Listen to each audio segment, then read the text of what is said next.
n equal two integer বোঝানোর জন্য n সংখ্যাটা int input enter the number. এরপরে আমি লিখছি সাম ইকুয়াল টু 0, প্রোডাক্ট সংক্ষেপে লিখলাম প্রো ইকুয়াল টু 1। এরপরে হোয়াইল লুপ শুরু করছি। হোয়াইল ওই n যদি 0 থেকে বড় হয় অর্থাৎ n গ্রেটার দেন 0, তাহলে রিমাইন্ডার পার্ট বার করবে r equal to n modulus 10।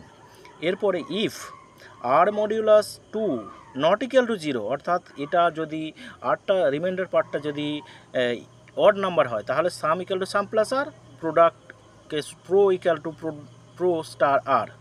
এরপরে সেই সংখ্যাটা অর্থাৎ n equal to n floor division 10, তাহলে প্রিন্ট করবে sum is odd digit sum. আবার একটা প্রিন্ট করে print pro is the product of odd digit. এরপরে ভালো করে প্রোগ্রামটা দেখে নাও, ঠিক আছে? এটা দেখে নাও, কোনো সংখ্যার অড নাম্বারগুলোর সাম করবে এবং প্রোডাক্ট করবে, ঠিক আছে?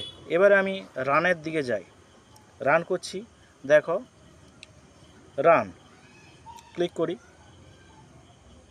রান। আমি অলরেডি আগে থেকে সেভ করে রেখেছি, আর সেভ ডাইরেক্ট রানে চলে যাবে।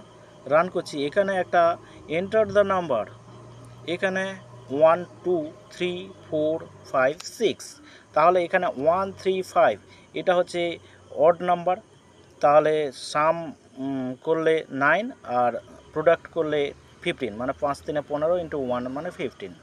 দেখে না ভালো করে, 1 3 5 এই অড নাম্বারগুলো সাম আর প্রোডাক্ট।